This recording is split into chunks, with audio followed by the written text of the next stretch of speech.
The most important meal of the day, second breakfast. Hi, everybody. Welcome back to another Second Breakfast podcast. I'm Andy Ross alongside Phil Duvall. Phil, how are you? Oh, man. I'll tell you what, the Second Breakfast theme song is music to my ears. It's true. It's true. And the person who wrote it, our friend Saba, he actually is, he's annoyed with his own theme song, and he's like, I'm ready to write you a new theme song. So, you know what? Gauntlet thrown, Saba, Right. New theme song. But in the meantime, the one we have just delights me to no end. It's true. It's so great, and it's great to be back, Andy. It is so good to be back. And Something has awakened. it's Something, true. and within me, awoken People and have awake. people awoke. have been waiting for this star to come back and come back and delight our lives again. And we had to make this. Our return show. We're sorry you've been away so long. We hopefully won't do it again. But we are here to talk about the return to action of Bruce Willis in Extraction. I thought, wait a minute, I thought we were here for the Chipmunks movie. Yes, I don't the Road understand Chip. anything Yes. anymore. Yes. Road Chip. The Road Chip. Getting the band back together. Oh, Tina Road Fey Chip, and Amy isn't- Poehler in Sisters. Isn't Road Chip what they call like dried up cow crap on the road? Isn't it a road? Chip? I don't know if they specify for the road. All I really. know is dried up cow crap would probably have more value to this world in some way than any Alvin and the Chipmunks sequel could possibly give us. But Phil, Say it. on the poster, they're standing on the roof of a car and it says "Boys on the Hood." I actually hadn't seen that. Um, That was a genuine laugh at something that was terrible, and it makes me so happy. Can we please talk about Star Wars for the rest of our lives, please? Can we start right now? Let's not beat around the bush. I just want to talk about Star Wars all the time. So let's say this. No spoilers for a little bit. Yep. We'll give No you ample spoilers. notice. We'll give you ample notice. Ample notice. Be very careful. Yes. Okay. Yes. Although I will say this, and this is not a spoiler. I'm just going to say this thing to people. If you don't want anything spoiled even a little bit, even the idea of it, turn this off and listen to it after the fact. Because even without spoil, Andy, I want to talk a little bit about what I did to prep for the Star Wars movie that just came out that I just saw with my own face just a few minutes ago. Is this for the preface or is this for our first few minutes of spoiler free? We're diving in. Either way, no. This is spoiler free, But this is what I want to say. But it's all included. I saw one trailer. Yep. And then I was like, I don't want to see anything else because I know I'm going to see this. I saw the picture of the cast sitting around reading together. Right. I was like, got it. I knew that Harrison Ford was back. I knew that Carrie Fisher was back. Yep. I knew that Mark Hamill was in the picture, that these people were all invited back in and had said yes. We knew all this. I knew that. We know J.J. Abrams decided to make it. And we know all this. None of this is But other than that, I saw that, and then I saw one other trailer by accident because I was in the movie theater for something else, and they showed it, and it showed me just a little bit more. I was a little annoyed, but that's the level of spoiler freeness with which I went into this movie. So if you want to go into a movie with that level of spoiler free, you need to turn this nonsense off. It's true. It's true. But we will do, if you can handle a little bit of just the reality that, for instance, by saying that this person's in the movie and they do a good job. I mean, I think that you can handle that. Yeah. I was exactly the same way. I saw the very first teaser. I saw the first trailer. It wasn't by accident, but after the first full trailer, I was like, and I'm done. And yet... Why do you think that is? For you. Okay, so let's dive in. Let's dive in. You love knowing stuff about movies, right? Say again? You love going into movies, you love reading about what's coming out and watching trailers. I do, but I like seeing trailers. I don't like spoilers, and that's the unfortunate world that sort of Ain't It Cool News and Slash Film and other the grandfathers of the current state of online the online film community. That's I love so much about them and Joe Blow and HitFix and all these things, but right. But this is the downside to it. You can't be surprised as much anymore. But I don't want to talk. I don't want to talk about stuff that makes me even a little bit sad, because this movie, in the purest sense of the word, delighted me. I got to be a kid again. I got to, for the first time in my life, and you have told this story multiple times on this podcast. The first movie you remember seeing is your earliest memory of going to a movie is Return of the Jedi. That's right. I'm not certain that I saw any of the original trilogy in the theater, because I'm not sure. Wow. And I just don't know. I suppose I could ask my parents. They were there. I just don't know if I had seen A New Hope and Empire by the time Jedi came out. That's right. I may have. And what was? And so the reason this, and I got to tell you something. So I think this is a really key thing that people need to say this out loud, because I haven't heard this said. So obviously we're the ones that are saying it. And this is what makes it brilliant. We will blaze the trail. Here we go, trailblazing. Part of reclaiming your childhood, I believe this. Like part of the joy and the sort of you got to go through something. Like the beauty of reclaiming your childhood is that you've been hurt. Yes. Like when Jesus says to people, everybody who hasn't listened to our show before, I'm a big Jesus guy. When Jesus says to people, like, you can't understand heaven until you look at things through the eyes of the child. You can't, that's a really paraphrased way of him saying it. But essentially, like, if you can't see it through new eyes, if you can't be born in a new way, if you can't see these things as like, but he's saying that to people who've been through pain and sorrow and hurt, right? And like have been disappointed deeply, maybe by someone named George Lucas. And so like, God, George Lucas even disappointed people who were listening to Jesus in person. I want you to understand that George Lucas probably disappointed Jesus at some point. I just want to be clear about that. So here's the deal. Like, there's something when you feel that feeling of childhood mirth and joy and excitement. Part of what you're feeling for as a grown-up is like the recognition that it didn't have to be that way. Yeah. I feel like we went into episode 1 not even thinking that it was possible that we could get a bad Star Wars movie. Much less what we got. Just 3 god-awful, terrible films. Of just gut-wrenchingly awful proportions. Yes, and it brings up so much. But I want to put a capper on my uncertainty whether I've seen Return of the Jedi. I apologize. No, not at all.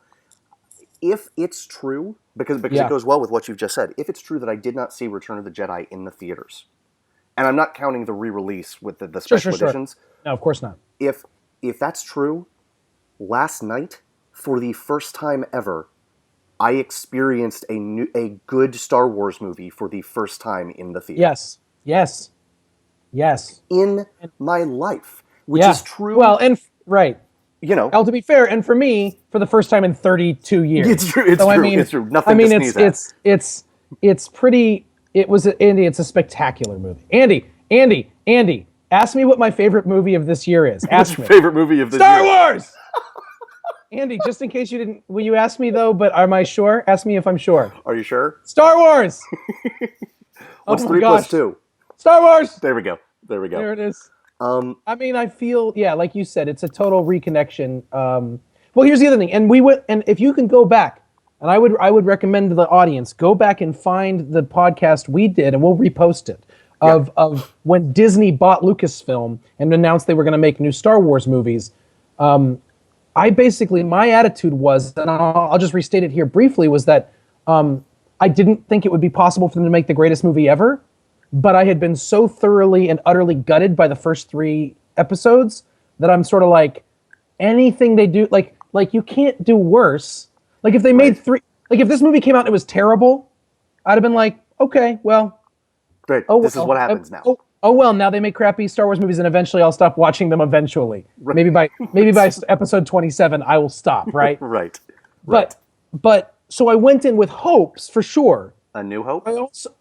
I wanted to say that earlier and I didn't say it, so I'll say it now. Yes. Why would don't Don't hide your light under a bushel, man. Go ahead. I don't know. But then you got to say it, so it works out. That's true. Thank you. I think that I don't know how else to say it, but that like I went in with good hopes and like this looks like all the right ingredients, and I'm definitely optimistic.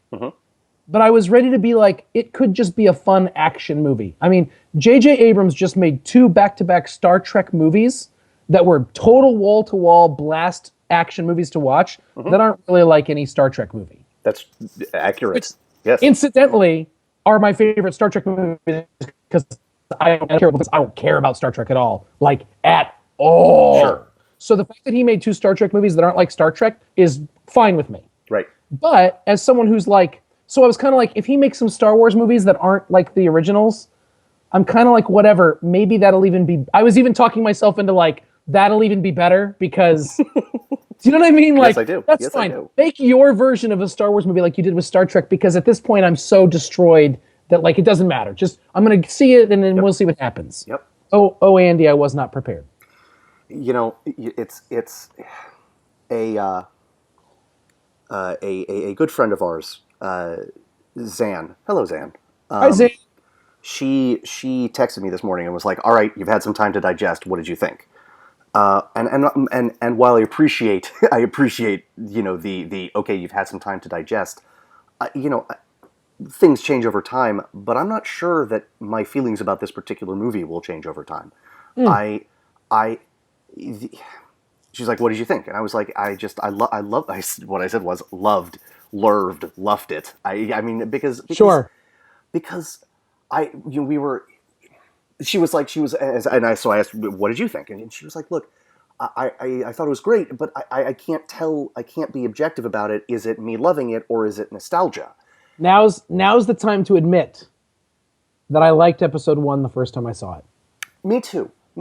But there's a bigger story there for me at least. One, the comeback of something like this is, in that sense, it was no different than, maybe different to a degree, but no different in character than the coming back of Mad Max earlier this year. That's a character we loved, haven't seen him in decades, and that's it.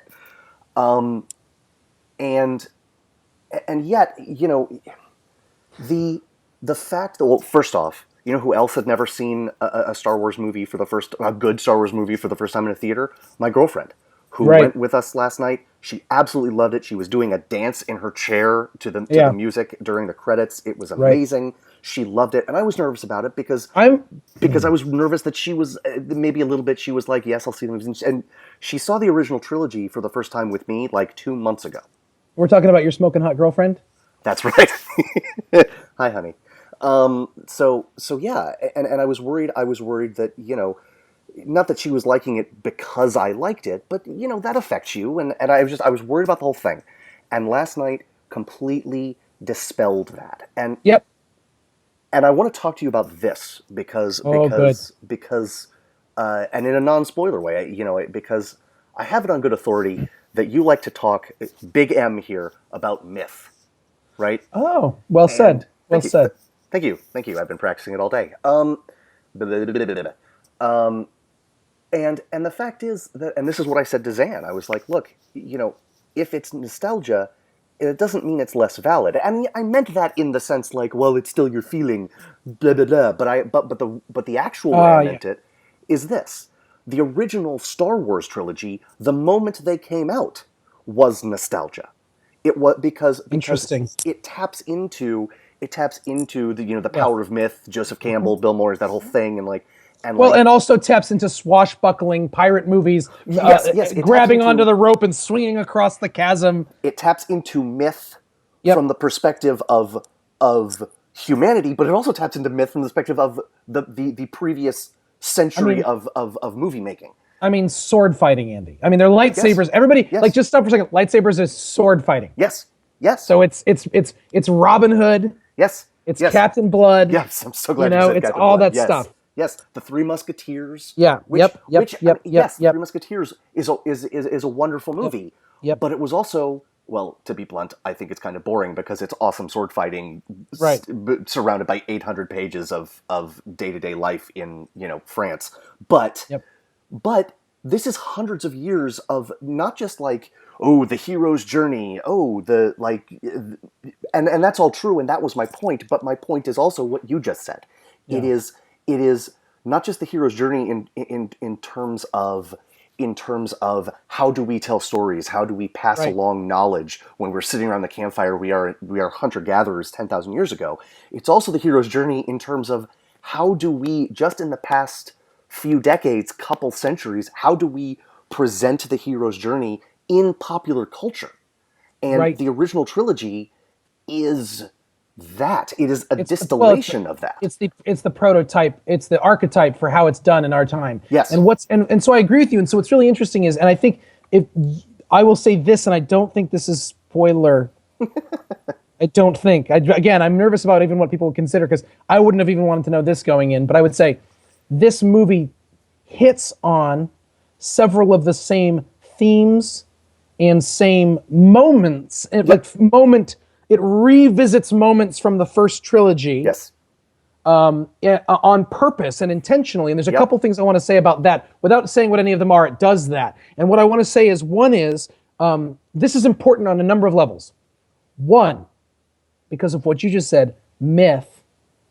It's tapping into, but here's what it's doing. It's acknowledging that for our time, the Star Wars myth is not simply a nostalgic act. The original Star Wars movies, the first three, are in fact now part of our cultural myth. Yes. For anyone our generation, or a little above, or anything below, Star Wars is part. It is a part of the fabric. It is unquestionably the most important movie series of our time. It's not even worth discussing. I'm not talking about best. I'm not talking about like this or that. It is it is the most important. And so what this movie does, and by the way, again, myth. When you read the Bible, when you read the stories keep tapping into certain myths. They keep tapping into certain moments, to certain genre sort of benchmarks, and they go, okay, we gotta. So whenever someone shows up at a well in an Old Testament story, they're like, that's where you meet the ladies. Okay, like it's a thing that happens. So think about this, right? So Jacob leaves his brother Esau, and he shows up at the well, and that's where he meets his wife. That's where he meets Rachel, who becomes his wife. Okay, when Isaac is someone picks Isaac's wife for him, Rebecca, but the person who picks Isaac's wife for him meets her at a well, which is also in Genesis. So then in Exodus, Moses meets his wife at a well, right? So then there's this great story in John where Jesus... It was the OK Cupid of its day. It totally is. So, or it's like, you know what it is? It's like the prom scene in a high school movie of its day. Right. Okay. So when you see a prom scene in a high school movie, there are certain expectations that you have. This is called a motif. Okay. So the well motif keeps showing up, and what happens here is that when Jesus shows up at a well and meets a woman, you're like, what? Right. And guess what it's all about? This is a woman who has had many husbands and is living with a man now who doesn't have a husband. And instead of marrying her or bedding her, Jesus talks to her. So it's a different, but when you read the story in that time, when you see Jesus meeting a woman at the well, you're like, oh. Right. So the person who wrote that story recognized that they needed to tap into something that people were, like they needed to tap into that. And what I would say is J.J. Abrams recognized that it's not just a rehashing, that this is fundamentally part of our fabric, and we have to not only tap into it, but refer to it, not for derivative purposes. Right. But because there's power in going back to that well. There's power in going back to that place where when we I can't, now I'm going to get into spoilers, so I won't. Right. So I couldn't agree with you more. Does that make sense? Does that make sense? It does. I want to read to you some stuff, because what you said, like the moments come back, and there are scenes that it feels almost like a shot for shot thing, and I don't care, and it isn't derivative, and it's not derivative because the whole, it's not derivative to the first Star Wars, although that's how it presents. It's derivative to the way we tell each other stories. and and Well, it's not derivative. It's playing into. See, Yeah. this is the interesting thing about what we think about derivative, right? Is that derivative is something that seeks to capitalize on people's nostalgia, keep people to capitalize on something, on the success of something else for its own benefit. But when you do it right, like folk music, when you cover a song, Frank Sinatra didn't write any of his own songs. right. But when he played a song that worked, he went back and tried to figure out what worked about it and both make it his own and honor what it was Yep. about it that made it special. Yes. And so what Abrams does here, and by the way, this is unquestionably a J.J. Abrams movie. Unquestionably. I mean, this is why it's not derivative. I didn't notice a lot of lens flares. He's over this. But well, my favorite thing is in the climactic event Yeah. was a ginormous solar flare. And it was like, and it was just, and it might as well have just come with two huge middle fingers from J.J. Abrams. That's right. How do you like that for a flare, you boys? You know, like. Yep.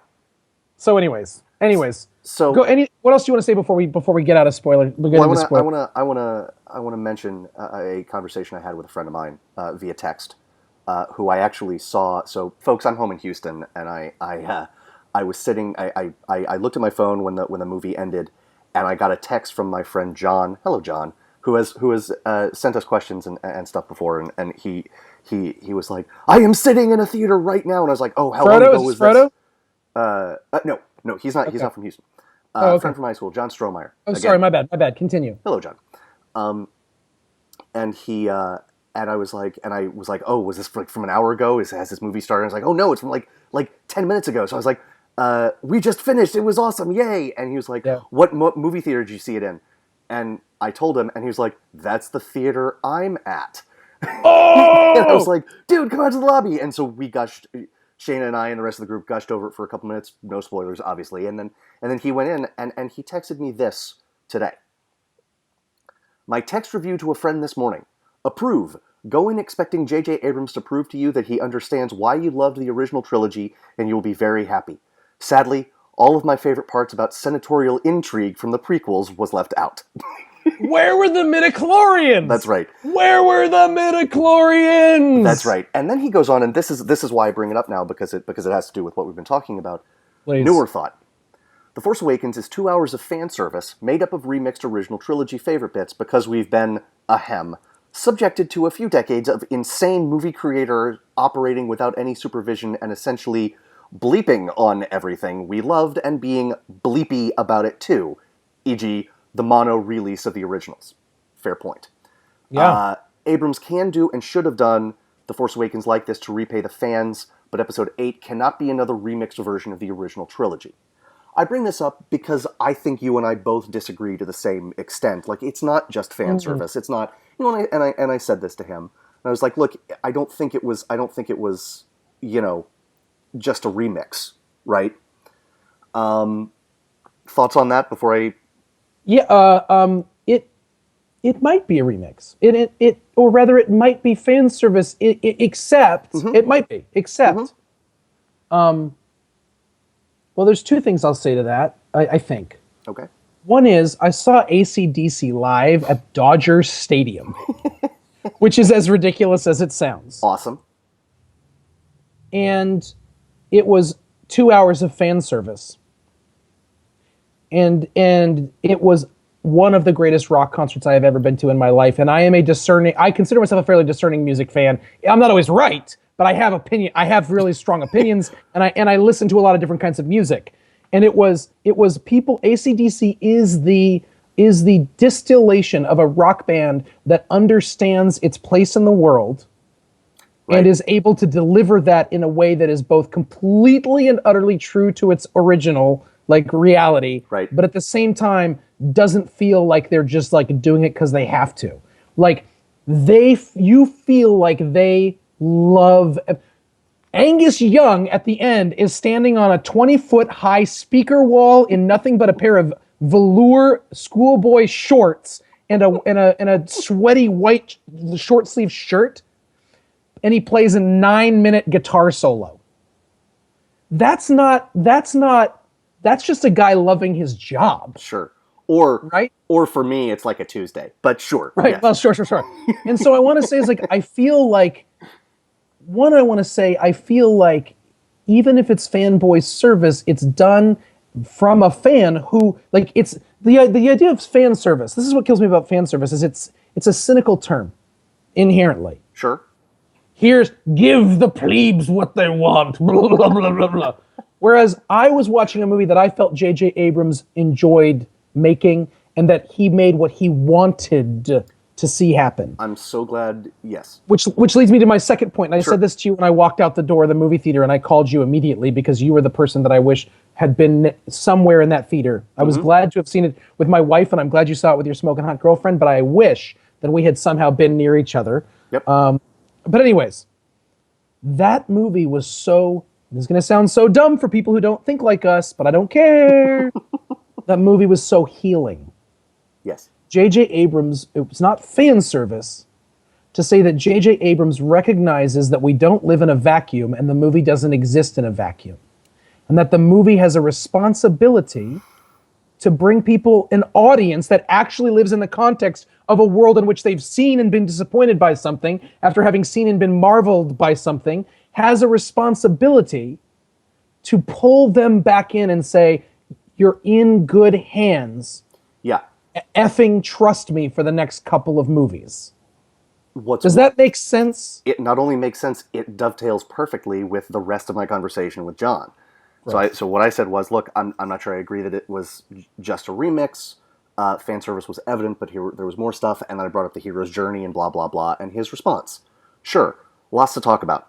I'm 10,000% fine with it sticking to the hero's journey and keeping things that make it Star Wars. And it's not just fan service, but there's a lot of it.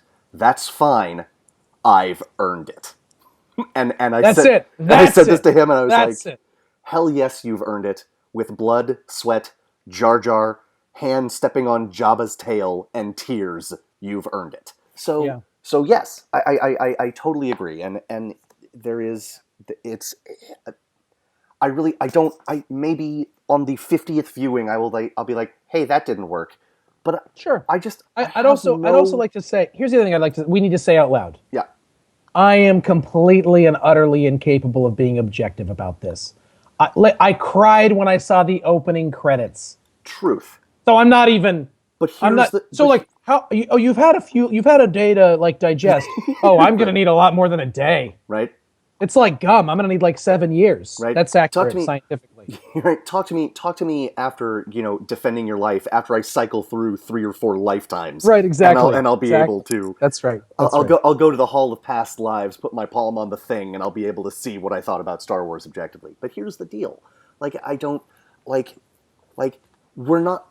That works both ways, and people always say, "Oh, well, you were going to like it anyway." Well, no, I also can't be objective about the prequels. It's true. And yes, it's true. I am with you. I liked it the first time I saw it because I wanted to. But here's the deal, and I went with. I'm going to name drop friends throughout this. Go ahead. Go ahead. My friend, whose name awesomely is JJ, who I saw it with last night. So I was like, "Did you see the tweet where it just said JJ did it?" Patton Oswalt. I was like, yep. JJ did it, and he's like, "Woohoo!" I was like, "Oh right, you probably especially like that tweet." Right. He and I had a very similar reaction to that movie. They're like, "Oh yeah, it was great," and then you get home and you're like, it's like an all syrup super squishy. Like you're like, "Oh, there's something. Wait, okay. Oh, okay. Oh, okay. Wait. I have questions. I have questions." And you're like, okay, and you talk about it because you see it. You don't see this movie alone. You never see this movie alone. And you're like, okay, let's talk about it. And you're like, okay, midichlorians. All right, that was weird, but I get why he would do it, and why was there 50 minutes of pod racing in the middle of the movie? Okay, but it was a cool sequence. Okay, and then you see it again, and those questions turn into problems, and the problems turn into misgivings. And yes, I saw Phantom Menace 5 times. I saw it 4. And yet. But here's the funny thing. And I saw it twice in the first week. Yep, me too. And then the 4th time I saw it, I walked out. This is so weird. The fourth time I saw it, I walked out after the fourth time, and I went, you know, that movie wasn't very good. like I was like, you know, I think I've been wanting more than I realized. And so maybe we'll see this 4 or 5 times and find out. Here's the deal. I'm going to find out. Because I'm going to see the... And oh gosh, you know, we might not even need to do a spoiler. We could do a whole spoiler episode later. We could just stay spoiler free today because I got a lot to say even about this. Like check this out, okay? Okay. So another reason why I love that, why this is important. Star Wars for our generation is a fundamentally communal and personal experience. And these experiences, as a religious person, for me, are very important. That there exists in this world, in this culture, something that is both universal, shared, and at the same time intensely personal. And for many of us growing up, it's not just nerds. That's the thing about Star Wars is Star Wars isn't just for fanboys. Right. Star Wars isn't. Star Trek was that, like, fulfilled that. I mean, there were Star Trek conventions long before there were Star Wars conventions. True. And in fact, Star Wars conventions, I mean, really that became in, like, there's the movie nerd movement occurred. But Star Wars was that thing that was just, everybody loves it. Yeah. It's just a thing that everybody loves. And they all love it for different reasons, and they all love them for the same reasons. And so you just said, well, of course you don't go see that alone. Yeah. And Andy, that's exact. And what other movies would you say that about? I mean, it's Marvel is trying to do that, and Marvel does it. But its community, by the way, the Marvel community is almost entirely online. It's true. Yeah, it's true. I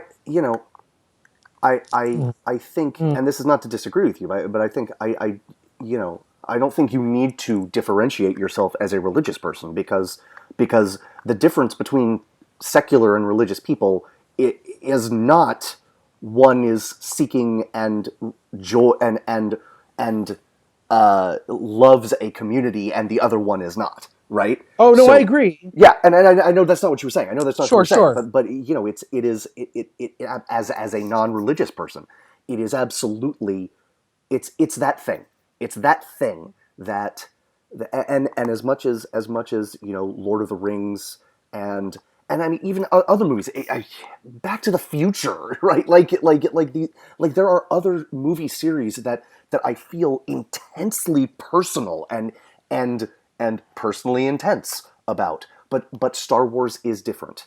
Star Wars is different, and it is because it cuts across everything. And something I don't want to get too hokey religion for you, but first of all, impossible. Sure. But Andy, give it a shot.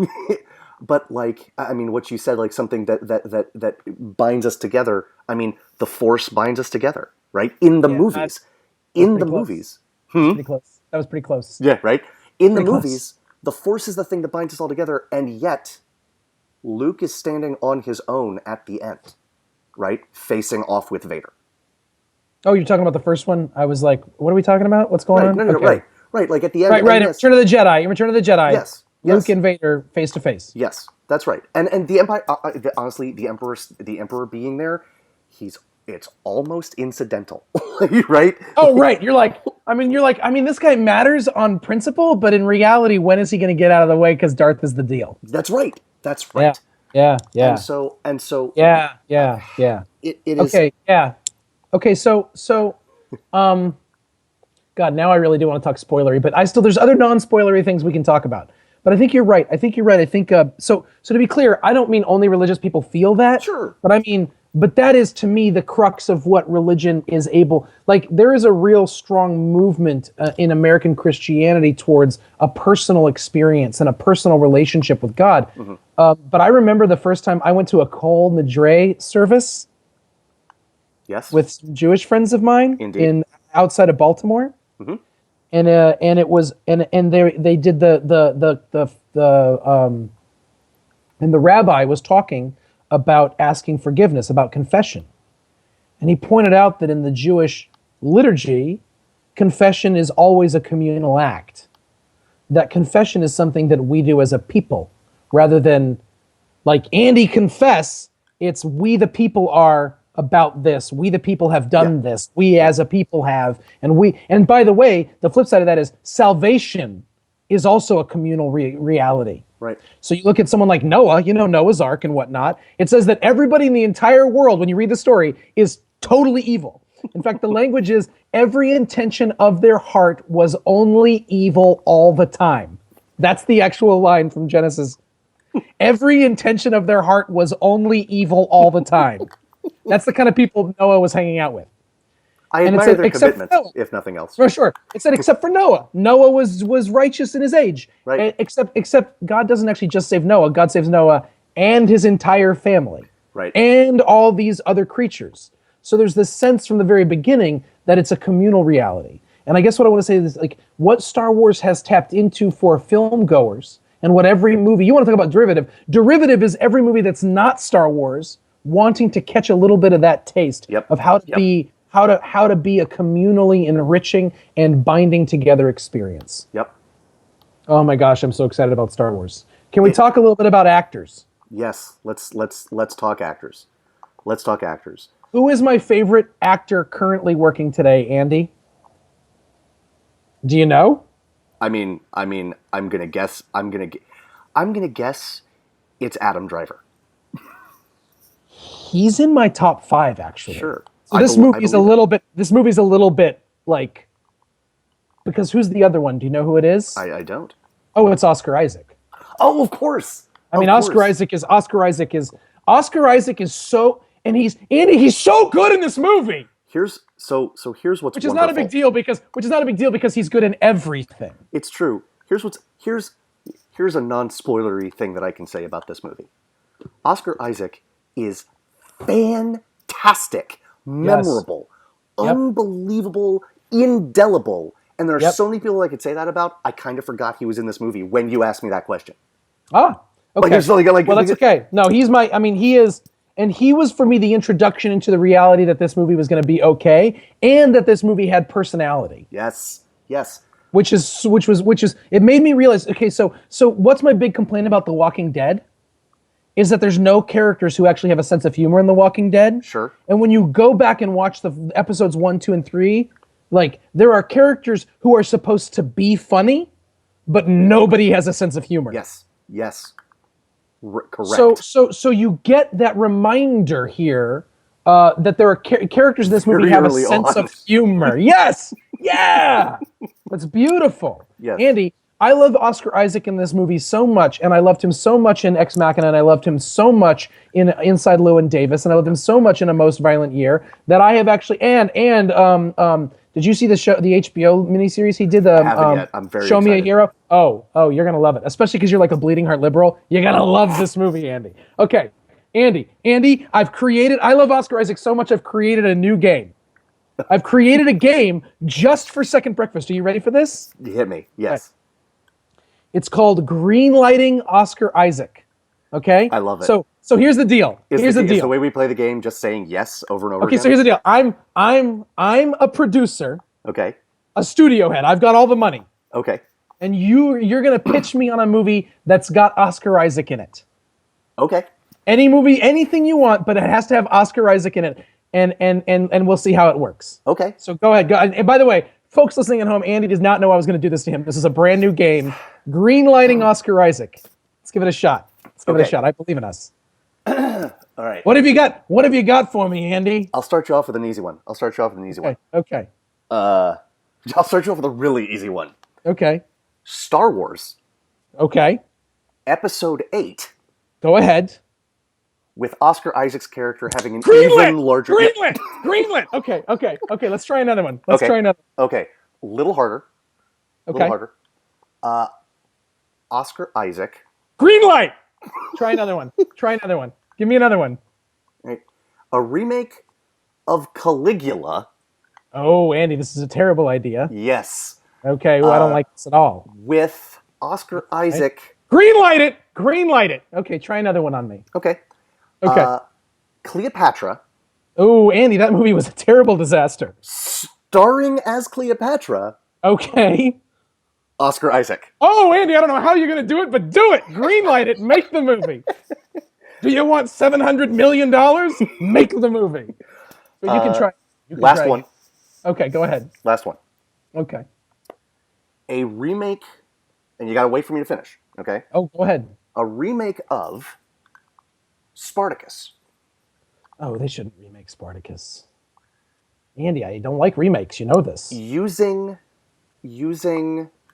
is Tony Curtis still alive? Whether he is or not, he's playing whatever his friend. No! Right, this is right, this is right. this is an awful idea. Okay. Using only the techniques that they had when they first made Spartacus. Oh, I don't like this. This is Andy. I don't like gimmicks. I don't like gimmicks, Andy. I don't like gimmicks. Right? Bill doesn't like gimmicks. It's a terrible idea. Right. Except for. Okay. It's all done on a soundstage with CGI backgrounds. Oh God, this is the worst film ever made. Directed by. Okay. The gentleman who made directed by Yui Boll. Oh, Andy, we've got to rethink everything. Starring as Spartacus. Okay. Oscar Isaac. Andy, I was a little worried about your taste. There's a lot of issues here, but nothing that can't be overcome by the brilliance of Oscar Isaac. Greenlight it. Because here's the thing: if Oscar Isaac says yes, there's got to be a reason. He hasn't said yes yet, but I have a good feeling. I mean, my greenlighting of this terrible idea is conditional upon the appearance of Oscar Isaac as Spartacus. Fair enough. My gosh, so, Andy, that's how I feel about Oscar Isaac. If Oscar Isaac and Brie Larson ever make a movie together, I will die on the way to the theater. Well, that'll be sad because you won't see the movie. No, but I'll feel it from before I get there. No, fair enough. I'll just reach my hand out and you'll know that I'm touching the reality of that film. Nice. So I wanna spend a moment championing someone who I don't love nearly as much as you love Oscar Isaac. I'm not sure I love anything in this world as much as you love Oscar Isaac, and I'm okay with that for both of us. I don't know how to say his last name. John Boyega. We're going to say Boyega for the purposes of this podcast because I don't know how to say it either, but let's both say it the same way. Right. John, apologies if we're mispronouncing your name. We'll get it right. We'll get it right for the next episode. How about that, true. buddy? He was the lead in a movie that I loved and you liked called Attack the Block. Oh. Yes. He was Moses in Attack the Block. Oh. Which is I didn't remember him, right? Because for some reason with other people around him using British accents, they had the British actor. Black people can't be British. I don't know. It was deeply inexplicable. It's true. That's not a complaint. I have no complaints. But when I saw the movie Attack the Block, I was like, he is going to be a star. This is a star turn. It is the same thing I felt when I watched Jennifer Lawrence in Winter's Bone.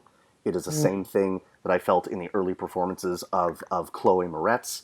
It is the same thing that I felt when I saw Oscar Isaac in Inside Llewyn Davis. To different degrees, but I was this guy, if he doesn't become a star, something has gone wrong. And Attack the Block, for various reasons, it was a small movie. It's a science fiction horror movie. Low budget. It's kind of like grimy and like he doesn't play a great guy. It's an anti-hero, but not in a way that a lot of people can get behind. Sure. This is the movie that's going to make him a star.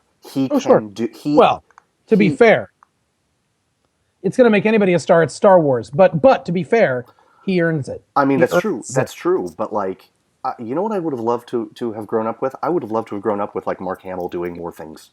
You know, like why didn't Mark Hamill have the career that? So your point is that that this didn't actually make Mark Hamill's career outside of this, but that this is going to absolutely make. I think so. John Boyega's. I think Daisy Ridley is going to have a huge career after this. Daisy Ridley is phenomenal. Yes, I think in this movie. People who are not snooty now know who Oscar Isaac is. People now know who John Boyega is. We gotta talk. Yeah, you're right. You're right. And he does a lovely job. And he does a lovely job of balancing. He's just deeply like, here's the thing. The biggest complaint about the first couple of movies, of all the many billions of complaints, is that on top of everything else, none of the actors got to really actually feel like they were real people. Never really felt like you were watching real people act or real people be. Yes. And John Boyega there are many hearts in this movie. Yes. Yes. And his is probably the central beating heart of this movie. Well said. The movie does a good job of, Daisy Ridley, I don't want to take away from her performance and what she's going to mean. Right. So I guess I should say the two of them, but and maybe because he's a guy I connected with him, but because she did really, beautiful work. Yes. Beautiful work. They are the emotional center of this film. And it's which, by the way, there's a Star Wars film with an emotional center again. Hey, so let's go back to that. Ago? Oh man. Can we talk about Adam Driver a little bit? We can. He's perfectly cast. Yes. He's perfectly cast. And I am so excited for him as an actor. I don't know how else to say that. It's a strange thing, but I'm excited for him. Yep. He's someone who's a little bit our age. I think he's a little bit younger than us. And he's a little younger than us, but he's a little younger than us, but he's basically our age. And he's the thing about him is he's an indie guy. He's just an indie guy. The last thing I saw him in, we went to see While We're Young, the new Noah Baumbach movie. Saw him in that. Saw him in that. Obviously he got famous through Girls. Yep. This is what he does. He's in Inside Llewyn Davis. He's phenomenal in his little brief role there. It's a brief turn. But anyways, this is the kind of thing where it's like you feel like knowing that he grew up with what we grew up with. Like someone's like, hey, but you're like a hipster, or he's probably not a hipster, but you're like this kind of guy in the in crowd. And you really want to be associated with this for the rest of your life? And I get the feeling that he was like, yeah, I do. and his reward is that he is going to be a character that people will know for the rest of his life. Yes. Because in this movie, he absolutely earns it. He nails it. He has. I love him, but what I love, J.J. Abrams cast real deep actors, and here's the thing. Well, not that George Lucas didn't, because Liam Neeson and Ewan McGregor, and Natalie Portman are all phenomenal actors. Yes. But then lets them act, lets them have these moments that are penetrating and real, Yes. We need to. We need to wrap up. We need to wrap up. We can. We will do another podcast on this movie. This will happen. Yeah. And I don't want to. I offer this anecdote not to say, not to belittle anyone, but to say, look at the era that has closed and a new era has begun. Okay. Apparently, you will be shocked to learn that George Lucas kept a tight rein on things. And he was talking. So there is I forget the name of the video games. There were two of them, where you played basically Darth Vader's apprentice. Oh, interesting. And they needed a name for a character for an apprentice Sith, the lead character of this video game. And so this guy they're sitting around. How long ago was this? After the prequels. Okay. After the prequels. They get George on a conference call, so he's talking out of the little triangle thing in the middle of the table, and he's like so George, so here's how much he kept a tight rein on things. No one else could name a character except for George Lucas. So they said, all right, we need a Sith name, and they told him a little about the character and all this stuff, and so Darth something. But what do you think? And he's like, all right, I've got two. I've got two. You can use either one. I've got two. Okay. The first one. Darth Insanius. And they're like, Oh, what? Andy. Okay, fine. Yes, sir. Sir, yes, sir. What's the other one, George? Darth Icky. I need the things that you're saying not to be true. So what did they do? Back when George Lucas had a brain and a wife that knew what she was doing. I read something on Cracked that was like she was like the actual brains behind everything that was good in Star Wars. Do you know what the original last name of Luke was before Skywalker? Starfighter. Starkiller. Starkiller. Starkiller. So that became the guy's name. Darth Starkiller? I think just Starkiller. Starkiller. Okay. I haven't played the video game. Okay. But we could have gotten Darth Icky. I mean, Andy. And the last non-spoiler thing I'll say about this, and we'll do another podcast soon, and it will get into the actual things that happen in this movie that they're just glorious and they make you feel like a kid again. We're no longer living in a world where Darth Icky is a possibility. You know? Yeah. I mean, listen, thank you, George Lucas. Yes. For making Star Wars in the first place. Thank you, George. Thank you. And here's the deal: no matter how ungracefully you've done it, no matter how difficult you've been, and no matter how much shade you've actually thrown at the new one. Yep. Thank you for letting go. Yes. Like, as a person who grew up with this and who loves your creation, thank you for letting go. You didn't have to. And you really didn't want to. And you're still kind of annoyed that you did. Yep. I am grateful. You did. And yes, I'm grateful because we get this thing. Yes. Because you let someone else take the reins, and I got to say, it's beautiful. It's beautiful, and there's so much to say. There's so much I want to talk about the technology. I want to talk about the way that they integrated the old and the new. Yeah. I want to talk about, we didn't talk at all about the performances from the people from the original films, or what people show up or don't show up, and I'm very interested in having that conversation with you. Yes. So we're going to do a spoiler-rific Yep. from beginning to end episode soon. Yep. Second Breakfast is back. Baby. It took this to bring us back, but that's okay. We're back. Right. That's right. We're back. And we won't be gone. We won't be away so long again, folks. So this will bring us to the end of another Second Breakfast podcast for Second Breakfast. That's Phil Duvall. I am Andy Roth. We will see you again real soon.